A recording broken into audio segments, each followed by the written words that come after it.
Indo British advanced pain clinic నొప్పి మాయం surgery దూరం. For appointments 9155515563.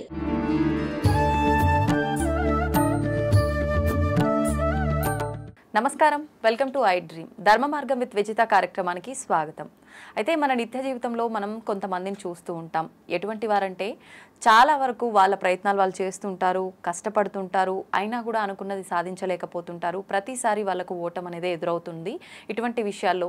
అలాంటి వాళ్ళు చాలా బాధపడే సందర్భాలు కూడా మనం చూస్తూ ఉంటాం. ఎందుకు నాకు ఇలా అవుతోంది, అందరూ బాగున్నారు, కష్టపడుతున్నారు, వాళ్ళకు ప్రతిఫలం ఉంటుంది, కానీ ఎంత హార్డ్ వర్క్ చేసినా ఎంత ప్రయత్నించినా నాకెందుకు నేను అనుకున్నది జరగట్లేదు, ఎందుకు సాధించలేకపోతున్నాను, ఇలాంటి ఒక సందర్భాలు కొంతమంది ఫేస్ చేస్తూ ఉంటారు. అయితే ఎందుకు ఇటువంటి సందర్భాలు మనం ఫేస్ చేస్తూ ఉంటాము, ఎందుకు ఇటువంటి ఇబ్బందులు వస్తుంటాయో ఇప్పుడు గురుగారితో మాట్లాడి తెలుసుకుందాం. ప్రస్తుతం నాతో పాటు ఉన్నారు ప్రముఖ జ్యోతిష్య పండితులు నందిపట్ల శ్రీహరి శర్మ గారు. ఇప్పుడు గురుగారితో మాట్లాడి తెలుసుకుందాం. నమస్కారం గురుగారు. వాగర్థావివ సంపృక్తౌ వాగర్థ ప్రతిపత్తయే జగతః పితరౌ వందే పార్వతీ పరమేశ్వరౌ. సదాశివ సమారంభాం శంకరాచార్య మధ్యమాం అస్మదాచార్య పర్యంతం వందే గురు పరంపరాం. ఆదిత్యాయ చ సోమాయ మంగళాయ బుధాయ చ గురు శుక్ర శనిభ్యశ్చ రాహవే కేతవే నమః. శృంగేరి జగద్గురు పీఠాధిపతులకి, కంచి పీఠాధిపతులకి నమస్కారములు తెలియజేసుకుంటూ కార్యక్రమాన్ని ప్రారంభిద్దాం. గురుగారు, చాలామంది మనం చూస్తూ ఉంటాము, రకరకాలుగా పాపం వాళ్ళ ప్రయత్నాలు వాళ్ళు చేస్తూనే ఉంటారు, చాలా కష్టపడుతుంటారు, అయినా కూడా అనుకున్న ఫలితం రాదు. అసలు ఫలితమే రాకుండా ఓటమిని చవి చూసే రోజులు కూడా వాళ్ళకి ఎక్కువగా కనిపిస్తూ ఉంటాయి. చాలా విసిగి వేసారిపోతుంటారు. అరే ఎందుకు నాకు ఇలా అవుతుంది అని చెప్పి జీవితంపై కూడా విరక్తి చెందుతూ ఉంటారు. అసలు ఇటువంటి సమస్యలు రావడానికి కారణం ఏంటంటారు గురుగారు? ఈ చెప్పబడినటువంటి సమస్యల గురించి ఏదైతే మీరు చెప్పారో వాటన్నిటికీ కూడాను ప్రధానమైనటువంటి దోషాలు. ఎందుకనంటే జాతక చక్రాన్ని కనుక పరిశీలన చేసినప్పుడు ప్రధానంగా మనిషి ఎన్ని ప్రయత్నాలు చేసినా దైవానుగ్రహంతో లేదా పెద్దల ఆశీర్వాదంతో కొన్నిసార్లు ప్రయత్నం చేయగానే ఆ ప్రయత్నంలో విజయం అనేటువంటిది పొందుతారు. కానీ ఎన్ని ప్రయత్నాలు చేసినా ఏ ప్రయత్నంలో విజయం కాకుండా అపజయం పొందుతూ చదువుకున్న చదువుకి తగ్గ ఉద్యోగం లభించగా, పెళ్ళి కాక, సంతానం కలక్క, ఇంకా చెప్పాలి అని అంటే ఎక్కడో ఉండాల్సినటువంటి వాళ్ళు మధ్యస్థాయి జీవితంతో గడుపుతున్నారు అని అంటే ఖచ్చితంగా వాళ్ళ కుటుంబంలో 5 రకాల శాప ప్రభావాలు అనేటువంటివి ఉంటాయి. శాపాలు 5 రకాల శాప ప్రభావాలు ఆ కుటుంబాన్ని గనక పట్టి పీడిస్తున్నాయి అని అంటే ఖచ్చితంగా ఇప్పుడు చెప్పుకోబోయేటువంటి విషయాల్లో వాళ్ళు ఇబ్బందులు పడుతున్నారనే చెప్పవచ్చు. ఎటువంటి దోషాలు గురుగారు? అవి పితృశాపము, స్త్రీ శాపము, గురు శాపము, దైవ శాపము, సర్పశాపము. ఈ 5 శాపాల ప్రభావం వలన మానవుడు ఇబ్బంది పడుతూ ఉంటుంటాడు. ఈ 5 శాపాల నివృత్తికి ఏక పరిహారంగా కొన్ని పరిహారాలు గనక చేసుకున్నట్లయితే తప్పకుండా ఆ మానవుడు ఏ వ్యక్తి అయితే బాధలు పడుతున్నాడో ఆ బాధల నుంచి మరుక్షణమే విముక్తిని పొందడం జరుగుతుందమ్మా. అంటే ఈ 5 ఉంటేనే ఇలాంటి ఇబ్బందులా, లేదంటే వీటిలో ఏదో ఒకటి ఉన్నా కూడా అటువంటి ఇబ్బందులు వస్తుంటాయంటారా? ఇటువంటి ఇబ్బందులు ఉన్నాయనంటే ఈ 5ట్లో ఏదైనా ఒకటి కావచ్చు. ఓకే, ముఖ్యంగా ఏది ఉండవచ్చు అంటారు? ముఖ్యంగా పితృశాపము, కనబడకుండా బాధించేటువంటిది స్త్రీ శాపము, అలాగే జాతకం చూడగానే చూసేటువంటిది విధానం కనబడేటువంటిది సర్పశాపము, దైవ శాపం వల్ల కూడా మానవుడు ఎదగలేడు. ఇలా 5 రకాల శాపాలు ఖచ్చితంగా ఉంటేనే ఈ రకమైనటువంటి ఎదుగుదల మానవుడికి ఉండదు. గురుగారు, పితృదోషం అని చెప్పి నేను అసలు ఇంతకుముందు కూడా విన్నాను. ఏంటి గురుగారు పితృదోషం అంటే? పితృదోషం అని అంటే మనము 2 రకాలుగా మనం దాన్ని అన్వయించుకోవచ్చమ్మా. ఈ పితృశాపం అనేటువంటిది తండ్రి వైపు 6 తరాలు, తల్లి వైపు 3 తరాలలో ఏవైనా దుర్మరణాలు గనక ఉన్నట్లయితే, దుర్మరణాలంటే road accident, fire accident, suicide attempt, నదిలో బావిలో పడి చనిపోవడం, ఇంట్లోంచి వెళ్ళిపోవడం, లివర్ ఫెయిల్యూర్, కిడ్నీ ఫెయిల్యూర్, క్యాన్సర్తో చనిపోవడం, 60 సంవత్సరాల లోపల ఏ విధంగా చనిపోయినా, అలాగే ఎవరైనా కుటుంబంలో ఉన్నవాళ్ళు సర్పాన్ని చంపినా, పిల్లిని చంపినా, స్త్రీ హత్య, గోహత్య, బ్రాహ్మణ హత్య ఎవరైనా చేసినా, ఇవన్నీ కూడాను ఈ చెప్పబడినటువంటివి తండ్రి వైపు 6 తరాలు పైన, తల్లి వైపు 3 తరాలు పైన. ఆ తరంలో వాళ్ళు మళ్ళీ బాబాయిలు, పెదనాన్నలు, ముత్తాతల తాతల తమ్ముళ్ళు, అన్నదమ్ములు, అలాగే తల్లి వైపు ఇవిలా ఎవలా ఉన్నప్పటికీ ఎలా ఆ విధంగా దుర్మరణాలు పాలైతే ఖచ్చితంగా అది ఆ తరువాత తరం వాళ్ళని పట్టి పీడిస్తుంటుంది. గురుగారు ఇప్పుడు తండ్రి సైడ్ అంటే అది రక్త సంబంధం కాబట్టి ఆ వంశం అది లెక్కలోకి వస్తుంది కాబట్టి ఓకే, అంటే తల్లి సైడ్ నుంచి కూడా దోషం ఉంటుంది. ఖచ్చితంగా మనం నవీనంగా శాస్త్రం ప్రకారం చూసుకుంటే ఉన్నటువంటి నాలెడ్జ్ ప్రకారం తల్లి వైపు 3 తరాల వరకు ఉండే జీన్స్ పిల్లలకు వస్తాయి. అందుకనే మేనమామ పోలికలు, అమ్మమ్మ పోలికలు, తాతయ్య పోలికలు అని అంటారు కదా. అందుకని తల్లిని ఆడవాళ్ళని పెళ్లి చేసుకున్నాక వాళ్ళవి ఎందుకు వస్తాయని అని చెప్పడానికి లేదు. ఇది గురుగారు పితృదోషం అన్నారు కదా, ఇది అంటే ఏదైనా శాస్త్రంలో ఉందా దీని గురించి? ఎక్కడ రాయబడి ఉంది దీని గురించి? మీకు ఎలా తెలుసు? ఈ పితృశాప ప్రభావం గురించి నాకు అంటే నేను చిన్నతనం నుంచి కూడా ఈ సంబంధించినటువంటి సదాచార వృత్తిలో ఉన్నాం. కానీ పూర్వజన్మ పుణ్యవశాత్తు ఈ జ్యోతిష శాస్త్రం అబ్బింది. అనేక సందర్భాల్లో జ్యోతిష్యంలో మన దగ్గరికి వచ్చేటువంటి వ్యక్తుల యొక్క సందేహాలు నివృత్తి చేస్తూ వస్తూ ఉన్నాం. 2009లో నా డెబ్యూ జరిగింది ఈ ప్రసార మాధ్యమంలో, టీవీ 9లో స్టార్ట్ అవ్వడం జరిగింది. తర్వాత నుంచి అనేక ప్రసార మాధ్యమాల్లో ఈ ఉన్నటువంటి లీడింగ్ ఛానల్స్ అన్నిట్లో, శాటిలైట్ ఛానల్స్ అన్నిట్లో ప్రోగ్రాంలు అనేటువంటివి పిలవడం జరిగింది, చేయడం జరిగింది. అయితే నాకున్నటువంటిది ఏంటంటే రివ్యూ చేసుకోవడం నాకు ఒక బాగా అలవాటమ్మా. అంటే జాతక సమస్యల దగ్గరికి వచ్చినప్పుడు వాళ్ళకి పరిహారాలు ఇవన్నీ చెప్పినాం. దగ్గరుండి నిజాయితీగా పరిహారాలు, గ్రహ జపాలు అయితేనేమి, హోమాలు అయితేనేమి, అభిషేకాలు అయితేనేమి, వివిధ రకాల పాశుపత ప్రయోగాలు అయితేనేమి, ఇవన్నీ కూడా దగ్గరుండి చేయించాం. అయినప్పటికీ కూడా కొంతమందికి చాలా మటుకు సమస్యలు తీరాయి, కొన్ని సెక్షన్స్లో ఉన్నటువంటి వాళ్ళకి సమస్యలు తీరలేదు.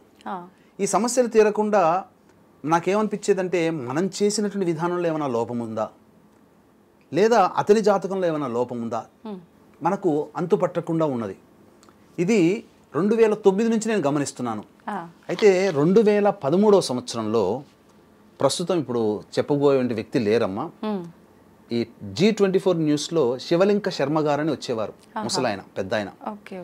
ఆయన ఒకసారి 2013లో నన్ను డిబేట్కి పిలిచారు. సోదరా రండి అంటే పుత్రభావంతో పిలిచాడు. నన్ను డిబేట్కి పిలిచారు ఛానల్లో, మీరు కూడా రండి అని చెప్పి డిబేట్కి పిలిచిన తర్వాత నాకు ఒక సందేహం ఉండిపోయింది కదా, ఎందుకు పని కావట్లేదు అన్నప్పుడు, ఎందుకంటే మనం నిత్య విద్యార్థిమే అమ్మ, మనకేదో జ్యోతిష్యంలో పరిజ్ఞానంలో అఖండులం అయిపోయామని చెప్పుకోవడానికి లేదు. మనకు సముద్రంలో ఒక చుక్కంత మాత్రమే మనకు జ్యోతిష పరిజ్ఞానం.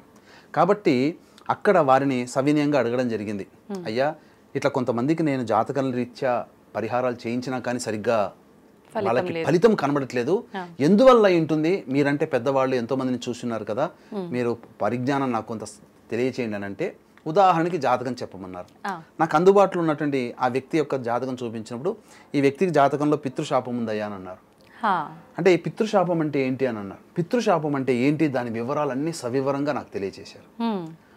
ఆ వ్యక్తి ప్రస్తుతం తర్వాత పుష్పగిరి పీఠం మఠాధిపతి దగ్గర సన్యాసాశ్రమం స్వీకరించి ఈ మధ్యనే గత సంవత్సరం కిందట సిద్ధి పొందారు వాడు. అయితే ఆ 2013లో తెలుసుకున్నటువంటి జ్ఞాన పరిజ్ఞానాన్ని బాగా తెలుసుకొని, అసలు రీసెర్చ్ చేసి ఈ పితృశాపం ఎందుకు వస్తుంది అని చెప్పుకొని తెలుసుకున్న తర్వాత, ఈ దోషం ఈ విధంగా ఉంటుంది కాబట్టి ఈ గ్రహాల కలయిక ఈ పరిస్థితుల వల్ల ఉంటుందని తెలుసుకొని, దీనివల్ల కలిగేటువంటి దుష్ఫలితాలు ఏంటివి అవన్నీ కూడాను సవివరంగా తెలుసుకొని రీసెర్చ్ చేసి వచ్చినటువంటి వ్యక్తులకి శాప ప్రభావం ఉన్నప్పుడు ఈ విధంగా పరిహారం చేసుకోండి అని తెలియచేయడం జరిగింది. కానీ మనకు ఈ తెలంగాణ ప్రాంతంలో ఉన్న వాళ్ళైతే నాసిక్ త్రయంబకేశ్వరంలో వెళ్ళమని, లేకపోతే ఈ సంబంధించినటువంటి ఆంధ్ర ప్రాంతంలో ఉన్న వాళ్ళకైతే దగ్గరగా గోకర్ణం కాబట్టి గోకర్ణం అని చెప్పడం జరిగింది.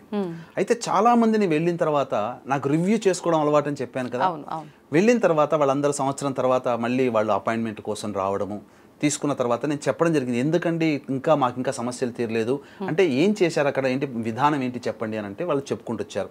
అక్కడ వాళ్ళు కామన్గా కంప్లైంట్ చేసింది ఏంటంటే భాషా ప్రాబ్లం. మాకు అక్కడ భాష మా తెలుగులో మాట్లాడట్లేరు, వాళ్ళు చెప్తున్నటువంటి మందిని అట్లా 100 మందిని అక్కడ కూర్చోబెట్టి, గుంపుగా కూర్చోబెట్టి సామూహికంగా సంకల్పం చెబుతున్నారు.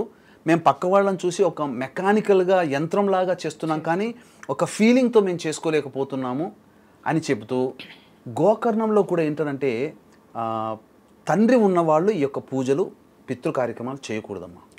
కానీ డబ్బు మీద ఆపేక్షతో అక్కడ శాస్త్రాన్ని పక్కకు పెట్టి తండ్రి ఉన్న వాళ్ళ చేత కూడా గోకర్ణ క్షేత్రంలో చేయించారట కొన్ని సందర్భాల్లో. అయితే వాళ్ళందరూ చాలామంది ఏకకంఠంతో పలు సందర్భాల్లో ఇన్ని చెప్తున్న మీరే ఎందుకు చేయించకూడదు ఈ పూజలు అని చెప్పడం జరిగింది. అనంటే అది ఒక ఆటం బాంబు లాంటిది. దాన్ని జాగ్రత్తగా డీల్ చేస్తేనే మనకి ఏ విధమైన ఇబ్బంది ఉండదు. కానీ దాంట్లో ఒక మిస్యూజ్ చేశామనంటే ఆ ప్రభావము నన్ను ఇబ్బంది పెట్టినా పర్వాలేదు, నా తర్వాత తరాల వాళ్ళని కూడా పట్టి పీడిస్తుందమ్మా. అందుకని భయపడి మంచిగా ఎవరు చేస్తారు అని చెప్పి తెలుసుకొని ఆ వ్యక్తుల చేతనే గత 10 సంవత్సరాల నుంచి చేయిస్తూ వస్తున్నాం. ఈ గత 10 సంవత్సరాలుగా చక్కగా మన ఆధ్వర్యంలో చేయిస్తూ వస్తున్నాం. ఇప్పుడు ఫలితాలు ఉంటున్నాయా గురుగారు? మీరు చక్కగా ఆ చేయించినటువంటి సంవత్సరంలో 6 నెలలు తిరగకుండానే సంతానం పొందిన వాళ్ళు, సంతానం కలక్క ఇబ్బంది ఉన్న వాళ్ళు, వివాహం కాని వాళ్ళకి వివాహాలైన ఉన్న వాళ్ళు, ముఖ్యంగా ఏంటంటే ఈ ల్యాండ్ ఇష్యూస్ ఏవైతే ఉన్నాయో ఆ ల్యాండ్ ఇష్యూస్ అన్ని కూడా సెటిల్మెంట్ లాగా అయ్యాయమ్మా. చాలా విచిత్రం. ఎంతో మందికి, వేల మందికి మంచి జరగడం జరిగింది. కాబట్టి ఇక్కడ ఏంటంటే వీక్షించేటువంటి ప్రేక్షకులు కూడా గమనించాల్సిన అంశం ఏంటంటే సాధారణంగా ఈ పూజా విషయంలో ఈ భారతదేశంలో అనేక ప్రాంతాలలో చేయిస్తారు. కానీ ఇక్కడ ఏంటంటే చాలామంది తెలియక చేసే తప్పు ఏంటంటేనమ్మా, గూగుల్ ఉంది కదా అని చెప్పి వెతుక్కొని వెళ్ళిపోతారు. ముక్కు మొహం తెలియని వాళ్ళ దగ్గరికి వెళ్ళిపోతారు. పరిచయం ఉండదు. జస్ట్ ఫోన్ నెంబర్ కాంటాక్ట్ చేసి మేము వస్తున్నామండి అని చెప్తారు. వాళ్ళు సరిగ్గా చేయిస్తున్నారో చేయించలేదో ఎలా తెలుస్తుంది? ఇక్కడ ముఖ్యంగా ఏంటనంటే శాస్త్రం తెలిసిన వ్యక్తి అయితే బ్రాహ్మలు కాబట్టి చక్కగా వాళ్ళు ప్రతినిత్యం కార్యక్రమాలు చేసుకుంటారు కాబట్టి వాళ్ళని చక్కగా చేయిస్తారు. కానీ అన్యులకి, ఇతర కులస్తులకి ఈ విధానం తెలియదు కదా, నామమాత్రంగా ఈ యొక్క విధానంతో చేయిస్తున్నారు. అంటే పురాణోక్తంగా చేయిస్తున్నారు. నేను గమనించింది. అందుకనే దగ్గరుండి ఈ యొక్క ప్రతి కార్యక్రమాన్ని చేసేటప్పుడు దగ్గరుండి ఈ కార్యక్రమాలు దగ్గరుండి చేయించడం జరుగుతుందమ్మా. అంటే పురాణోక్తంగా చేయించినప్పుడు ఏమవుతుంటే వాళ్ళకి ఫలితం దక్కట్లేదు, పులోమని వెళ్ళిపోతున్నారు. ఈ మధ్య చాలా మంది చూసుకునేటట్లయితే శాస్త్రీయంగా ఎక్కడ చేసుకున్నారో వాళ్ళకి తెలియకపోతున్నారు, దానివల్ల నష్టపోతున్నారు. అందుకని ఈ నష్టం వాళ్ళకి జరగకూడదు, సశాస్త్రీయంగా మంచిగా జరిగి. ఎందుకనంటే మంచి ఉంటుంది, చెడు ఉంటుందమ్మా. ప్రతి వృత్తి గౌరవప్రదమైనటువంటిదే. ప్రతి వృత్తిలో మంచి వాళ్ళు ఉన్నారు, మోసం చేసి సంపాదించే వాళ్ళు కూడా ఉన్నారు. అట్లాగే ఈ పితృదోషాన్ని అడ్డు పెట్టుకొని దుర్మార్గంగా కూడా సంపాదించే వాళ్ళు ఉన్నారమ్మా. ఏదో తూతూ మంత్రంగా ఈ పిండ ప్రదానం జరిపించి ఇదే పితృదోషం అండి అని చెప్పేవాళ్ళు కూడా ఉన్నారు. అలాంటి సంఘటనలు కూడా జరిగాయి. కాబట్టి మనము ఏ ప్రాంతంలో జరిగని పేరు చెప్పకూడదు, కానీ ఆ ప్రాంతంలో ఫలితాలు పొందక రివర్స్ అయిపోయి మళ్ళీ మన దగ్గరకు వచ్చి ఈ పరిహారాలు మీరైతే దగ్గరుండి చేయిస్తున్నారట అని చెప్పి చేయించుకొని వెళ్ళిన వాళ్ళు ఉన్నారు, సంతోషంగా ఉన్నవాళ్ళు కూడా ఉన్నారు. కాకపోతే ఇక్కడ గమనించాల్సినటువంటి అంశం ఏంటంటే ఈ పితృదోషము అనేటువంటిది ఉన్నప్పుడు, మానవుడికి సమస్యలు ఉన్నప్పుడు మాత్రమే ఈ పితృదోష పరిహారాలు చేసుకోవాలమ్మా. అంటే ఇప్పుడు ఇందాక మీరు చెప్పినట్టుగా ఇటువంటి సమస్యలు ఎవరికైతే ఉన్నాయో, ఎదుగుదల లేకుండా ప్రతి దాంట్లో ఇబ్బంది ఎదురవుతుందో వాళ్ళు, అలాంటి వాళ్ళు అంటే ప్రత్యేకించి పితృదోషంకి సంబంధించిన పూజలైన గురుగారు, ఇందాక మీరు చెప్పినట్టుగా స్త్రీ దోషానికి, స్త్రీ శాపానికి, వీటన్నిటికి కూడా ఇదే రకమైన పూజలు ఉంటాయా? దేనికి దానికి సపరేట్గా ఉంటాయా? మొత్తానికి ఈ 5 రకాల శాప నివృత్తికి తిల హోమాలు చేస్తాము. అయితే గురుగారు, నిజంగా ఈ పితృదోషం ఇప్పుడు మనం మాట్లాడుకున్న దాన్ని బట్టి చాలామంది అనుకుంటారు, అరే మేము కూడా ఇలా ఇబ్బందులు పడుతున్నాము, మరి మాకు కూడా పితృదోషం ఉందేమో అని ఒక సందేహం ప్రతి ఒక్కరిలో వస్తుంది. నిజంగా వాళ్ళకు ఆ సందేహం క్లియర్ అవ్వాలి అని అంటే మనం ఇంకా డీటెయిల్గా చెప్తే బాగుంటుంది. అటువంటి వారు ఎటువంటి సమస్యలు ఉంటాయి ప్రత్యేకించి? ప్రతి ఒక్కరు కూడా ఇప్పుడు మీరు చెప్పినట్టుగా ఈ పూజ చేసుకుంటేనే పరిహారం అనేది దొరుకుతుందా, లేదంటే ఎవరికి వారు చేసుకునేది కూడా ఉంటుందా? మీరు చెప్పిన ప్రకారంగా ఆ పూజ చేసుకోవాలి అని అంటే అందరికీ అందుబాటులో ఉంటుందా, ఎక్కువ ఖర్చుతో కూడుకున్నదా? ఇటువంటి విషయాల గురించి తెలియజేయండి. తప్పకుండా. అసలు ఇప్పుడున్నటువంటి కాలంలో ప్రతి కుటుంబంలో ఈ పితృశాపం ఉందమ్మా. ఇప్పుడు ఏ కుటుంబానికి తీసినా తండ్రి వైపు 6 తరాలు, తల్లి వైపు 3 తరాల్లో దుర్మరణం పాలు కాని వ్యక్తులు ఎవరున్నారమ్మా? అంటే పూర్వకాలం నేను ఎందుకు చెప్తుంటే రీసెర్చ్ చేశాను కాబట్టి 10 సంవత్సరాల నుంచి వీటి మీద ప్రత్యేక రీసెర్చ్ చేసి ఉన్నాను కాబట్టి చెప్తున్నానమ్మా. 30 సంవత్సరాల కిందట మీరు విన్నారా ఈ పితృశాపాల గురించి? లేదండి. అంటే ఈ పితృశాపం అనేటువంటిది ఎలా ఏర్పడుతుందంటే తాత కాలంలో, అనగా మన తాత కాలంలో ఏర్పడింది అనుకోండి. ఎవరైనా దుర్మరణం పాలయ్యారు అనుకోండి, ఆ తాతకి ఆల్రెడీ సంతానం మన తండ్రి పుట్టుంటారు కాబట్టి ఆ పుట్టిన సంతానం మీద ఎఫెక్ట్ పడదు. ఎవరి మీద పడుతుంది? మనవలుగా పుట్టిన మన జనరేషన్లో పడుతుంది. మనవాళ్ళు. ఎందుకనంటే తాత కాలంలో ఒక దుర్మరణం జరిగింది అంటే తాత అన్నదమ్ములో, అక్క చెల్లెల్లో పోయి ఉంటారు, దుర్మరణం పాలై ఉంటారు. వెంబడే ఆ దుర్మరణం తాలూకు దోషము, ఎందుకంటే దుర్మరణం పాలైన వ్యక్తికి ఆత్మకి మోక్షాన్ని పొందదు, అది వేదన. అంటే ఒక గర్భవతి ప్రసవించేటప్పుడు ఎంత బాధపడుతుందో అంతకి 1000 రెట్ల బాధని ఆ మోక్షాన్ని పొందని ఆత్మ అనుభవిస్తుంది. దుర్మరణం పాలవడం వల్ల ఆత్మకి మోక్షం కలగదు. ఆ బాధ అనుభవిస్తుంది కాబట్టి ఆ బాధని విముక్తి చేసేందుకై పలు రకాల సమస్యలు అనేటువంటివి ఉంటాయి. ముఖ్యంగా ఈ పితృశాపము అనేటువంటిది తాత కాలంలో జరిగి ఉంటుంది. దుర్మరణం ఆల్రెడీ సంతానం కలిగి ఉంటుంది ఆ తాతకి, మన తండ్రో తల్లో పుట్టుంటారు. వారికి ఇంకా వివాహం కాక ఉండవచ్చు. వివాహం అది ఎవరి మీద పడుతుంది? తర్వాత తరం మీద పడుతుంది, అంటే మనవల మీద పడుతుంది. ఆ తండ్రి కానీ తల్లి కానీ వివాహం చేసుకుని వారు సంతానం కలిగి ఆ సంతానం పెరిగిన తర్వాత ఇప్పుడు ఆ సంతానం ఇబ్బందులు పడుతున్నారు. అంటే మనవడు ఒక్కడైనా అమ్మాయిలున్నా పడుతుంది, అబ్బాయిలకున్నా పడుతుంది. ఇవన్నీ కూడా ముఖ్యంగా గమనించుకున్నట్లయితే ఇది ఆ 30 సంవత్సరాల కిందట పితృదోషం లేనటువంటిది ఇప్పుడు అందరికీ ప్రతి కుటుంబంలో ఉంది. అందుకని ఇప్పుడు చూడండి, ఈ పితృశాపం ఉన్నటువంటి కుటుంబాలలో దుర్మరణాలు అంటే రోడ్ యాక్సిడెంట్, ఫైర్ యాక్సిడెంట్ కదా ప్రతి కుటుంబంలో ఎక్కువగా జరుగుతున్నాయి. ప్రతి చోట దుర్మరణాలు ఉన్నాయి. ఎందుకు దుర్మరణాలు అవుతున్నాయి? రోడ్లు పెరిగాయి, వెహికల్స్ పెరిగాయి, మనుషుల్లో స్టామినా అంటారు, అంటే మానసికమైనటువంటి స్టామినా తగ్గిపోయింది. చిన్నదానికి కూడా సూసైడ్ చేసేసుకుంటున్నారు. ఇలా కుటుంబంలో జరుగుతున్నాయమ్మా. అంతే ఇక చెప్పాలి అంటే ప్రతి కుటుంబంలో ఈ యొక్క పితృశాపం ఉన్నట్టే లెక్క, అందులో నో డౌట్. మరి దీనికి పరిహారం ఏంటంటే వారసులుగా మన బాధ్యత ఏంటంటే వాళ్ళు పంచిచ్చిన ఆస్తుల్ని అనుభవించడానికి మనకెంత అర్హత ఉంటుందో వాళ్ళకి సంబంధించినటువంటి దోష నివారణ చేసే బాధ్యత కూడా మనది. కానీ చాలామంది దీన్ని నమ్మక ట్రాష్ అని చెప్పి పక్కకు పెట్టేస్తారు, కానీ చాలా సమస్యలు ఎదుర్కొంటారమ్మా. ఎటువంటి సమస్యలు అనేటువంటి కలుగుతాయంటే ముఖ్యంగా ఈ సమస్యల వల్ల ఇక్కడ ప్రధానంగా కుటుంబ సభ్యుల మధ్య అవగాహన ఉండదు. తండ్రి మాట కూతురు కొడుకులు వినరు, తల్లి మాట కూతురు కొడుకులు వినరు, ఎవరికి వారే యమునా తీరైనట్టుంటుంది. అలాగే తరచూ యాక్సిడెంట్స్కి గురి అవుతూ ఉంటుంటారు కుటుంబంలో. అలాగే మందులకి నయం కాని రోగాలతో బాధపడుతూ ఉంటుంటారు. డాక్టర్ దగ్గర పోతారు, డయాగ్నోస్ అవుతుంది, ఏమి లేదండి హాయిగా మంచిగా ఉండండి ఏం లేదని అంటుంటారు, కానీ అనారోగ్యంతో బాధపడుతూనే ఉంటుంటారు. సంతానం కలగదు. ఎన్ని ఐవీఎఫ్ సెంటర్లు తిరిగినా సంతానం కలగదు. డాక్టర్లందరికీ చూసిన ఐవీఎఫ్లో అన్ని రిపోర్ట్స్ నార్మల్గా వస్తాయి, మీరు ఆనందంగా దాంపత్యంలో ఉండే మీకు సంతానం కలుగుతుంది అంటారు, కానీ సంతానం కలగదు. ముఖ్యంగా ఇంటర్ క్యాస్ట్, ఇంటర్ రిలీజియన్ మ్యారేజ్లు ఏ కుటుంబంలో జరుగుతాయో ఆ కుటుంబంలో పితృశాపం ఉన్నట్టే లెక్క.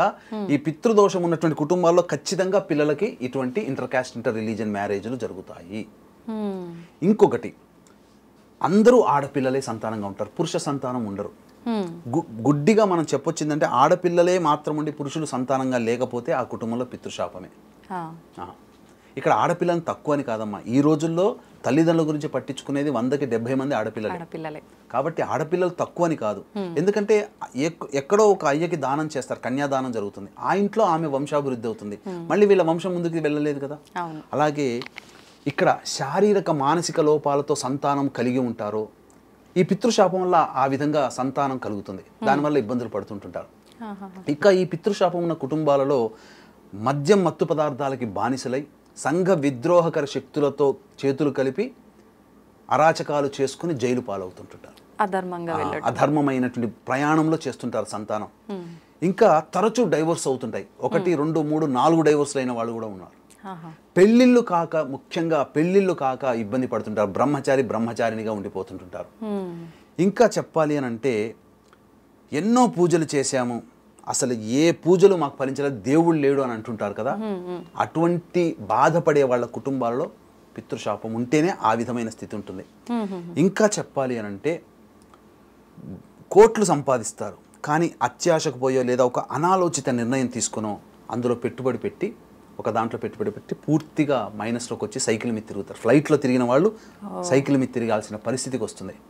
ఇంకా చెప్పాలంటే కొన్ని సంఘటనలు అంటే గృహంలో ఎలా తెలుసుకోవచ్చు అని అంటే, గృహంలో గోడలకి క్రాక్స్ ఉంటుంటాయి, ఆ ఇంట్లో పితృశాపం ఉన్నట్లు. అది ఇప్పుడు సర్వసాధారణం.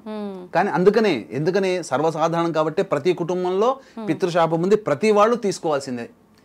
ఏ పూజలు చేసినా, ఎంత ప్రయత్నం చేసినా, గొప్ప చదువులు చదివినా సాధారణంగా ఇప్పుడు మన సోషల్ మీడియాలో చూడట్లేదమ్మా, రోడ్డు మీద అడుక్కుతూనే ఉంటుంటారు, కానీ ఇంగ్లీష్ బాగా మాట్లాడతారు, వాళ్ళని చూస్తే పిహెచ్డి చేసి ఉంటారు. అట్లా చెయ్యని నేరానికి శిక్షణ అనుభవిస్తూ జైలు పాలవుతారు కదా, వాళ్ళు కూడా పితృశాపమే. ఇంకా చెప్పాలి అని అంటే చేతిలోని ఆహారం తరచూ నేల పాలవుతున్నా, ఏ ఇంట్లోనైతే బొద్దింకలు జిల్ల పురుగుల బెడద ఎక్కువగా ఉంటుందో, అలాగే ఇంట్లోని నల్లాలు కొత్తవి మారుస్తాం, వారం బాగుంటాయి, మళ్ళీ తర్వాత బొట్టు బొట్టుగా నీరు కారుతుంటుంది, అటువంటి ఇళ్లలో పితృశాపం ఉంటుంది. ఇక కళల్లో కూడా తరచూ పెద్దవాళ్ళు, చనిపోయిన పెద్దవాళ్ళు, తల్లి తండ్రి నాయనమ్మ స్నేహితులు తరచూ కళలోకి వస్తున్నారు, వాళ్ళకి పితృశాపం ఉన్నట్లు లెక్క. పిల్లిని చంపిన, పామును చంపిన, స్త్రీ హత్య, గోహత్య, బ్రాహ్మణ హత్య, అన్నిటికంటే మించి ఈ కరోనాలో ఎవరైతే చనిపోతారో వాళ్ళు కూడా పితృశాపమే. పితృశాపం ఉంటేనే ఈ విధంగా. ఇక ఎటువంటి రోగాలతో సంబంధం లేదు, ఎటువంటి విపత్తులతో సంబంధం లేదు, 60 సంవత్సరాల లోపల ఏ విధంగా చనిపోయినా పితృశాపమే. అందుకనే ఈ యొక్క పితృదోష నివారణార్థమై ఈ కార్తీక మాసం ఆఖరి కార్తీక సోమవారం రోజున, నవంబర్ 25వ తారీఖు రోజున మన పీఠం ఆధ్వర్యంలో ఈ పితృదోష నివారణ కార్యక్రమాలు గోకర్ణంలో చేయించడం జరుగుతుంది. చక్కటి పండితులు, తెలుగు వాళ్ళు వచ్చేటువంటి, తెలుగు చెప్పగలిగి ఉండి చక్కగా దగ్గరుండి శశాస్త్రీయంగా నేనుంటాను దగ్గరుండి.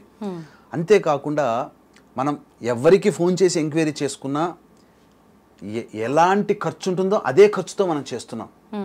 ఒక బెనిఫిట్ ఏంటంటే వాళ్ళకి మనం ఉంటాం దగ్గర, అదొక్కటే బెనిఫిట్. దానివల్ల ఏంటంటే సజావుగా శశాస్త్రీయంగా జరుగుతుందని మనం హామీ ఇవ్వచ్చు. కానీ ఖచ్చితంగా సంవత్సరం లోపల వాళ్ళ సమస్య పరిష్కారం అవుతుందమ్మా, అందులో ఏమాత్రం సందేహంలో. అయిన వాళ్ళు ఉన్నారు ప్రశాంతంగా, మన ద్వారా చేయించుకున్న అయిన వాళ్ళు చాలా ప్రశాంతంగా ఉన్నారు. అన్నిటికంటే ముఖ్యంగా ఎన్ని పూజలు చేసినా, ఎన్ని ప్రయత్నాలు చేసినా జీవితంలో విసిగి వేసారిపోయామన్నటువంటి వాళ్ళు ఈ ఒక్క పరిహారం చేసి, నన్ను నమ్మి ఒక్క పరిహారం చేయండి, తప్పకుండా వాళ్ళకి మంచి జరుగుతుంది. చాలా సందర్భాల్లో ఇవి నిరూపణ అయినాయమ్మా. కాబట్టి ఎన్ని రకాలుగా ప్రయత్నం చేసినా విజయం పొందని వాళ్ళు ఆఖరి ప్రయత్నంగా ఇది చేసుకోవాల్సిందే. మీకు ఇంకొక విషయం చెప్పమంటారమ్మా, అతిరాత్రం అనేది మన తెలంగాణలో జరిగింది. ఆ అతిరాత్రం నిర్వహించినటువంటి యజ్ఞ నిర్వాహకులు, ఆ పెద్ద ఆయన ఇప్పుడు 80 ఏళ్ళు దాటాయి, ఆయన కూడా ఈ యొక్క మన దగ్గర ఈ పూజ చేయించుకున్నాడు. అంటే ఇక్కడ ఏంటనంటే అతను ఒక్కడే, ఎందుకండి ఇంత వయసులో మీరు చేయించుకున్నారంటే, నా తాత ముత్తాతలకి నేను వారసుడిగా ఉన్నా, నేను బ్రతికుండంగా ఈ పరిహారం చేసుకొని నా యొక్క వంశం నిర్వంశం కాకుండా చూసుకోవాల్సిన బాధ్యత నాది. నా తర్వాత తరాల వాళ్ళు ఇబ్బంది పడకూడదంటే నేను ఈ పరిహారం చేయాలి. నేను బతికుండంగా నేను చేయాల్సిన పరిహారం, మిగిలిన పరిహారం తీసుకోవాల్సినటువంటి రుణం ఇది ఒక్కటేనయ్యా అని చెప్పి చేయించుకున్నారు. అంటే మనం ఎవరైతే చేస్తామో ఇంకా ఆ తరం నుంచి పితృదోషం అనే సమస్య ఇంకా ఉండదు. అవకాశం ఉంటే 2-3 మన దగ్గరికి గత 10 సంవత్సరాలుగా చేస్తున్నాను అనుకున్నాం కదమ్మా, వాళ్ళకి ఏదైనా భరించరాని ఇబ్బంది వచ్చినప్పుడు ఈ పితృశాపం చేయించుకుంటారమ్మా వచ్చి, మనం అప్పుడు చేసాం మళ్ళీ చేయించుకుంటాం గురువు గారు అని చెప్పి. అందువల్ల ఖచ్చితంగా ఇలాంటి పూజ చేసుకోవాల్సిందే. ఈ కార్తీక మాసం అందున ఆఖరి కార్తీక సోమవారం రోజున ఏమైందంటే ఉత్తరా నక్షత్రం ఉంది, ఆ రోజున దశమి తిథి ఉంది. ఉత్తరా నక్షత్రం అంటే పితృకారకుడు రవి, ఆ రవి యొక్క నక్షత్రం ఉత్తరా నక్షత్రం, జన్మ నక్షత్రం, సింహరాశిలో ఉంటాడు. కాబట్టి ఆ రోజున గనక పితృదోషం గనక పరిహారం చేసుకుంటే అద్భుతంగా అవుతుందమ్మా. ఇక చాలా మటుకు 10 సార్లు చేసిన పుణ్య ఫలితం అక్కడ వస్తుంది, ఒక్కసారికే వస్తుంది. చాలా మంచి విషయాన్ని తెలియజేశారు గురుగారు, ధన్యవాదాలు. సర్వం శ్రీ ఉమామహేశ్వర పరబ్రహ్మార్పణమస్తు.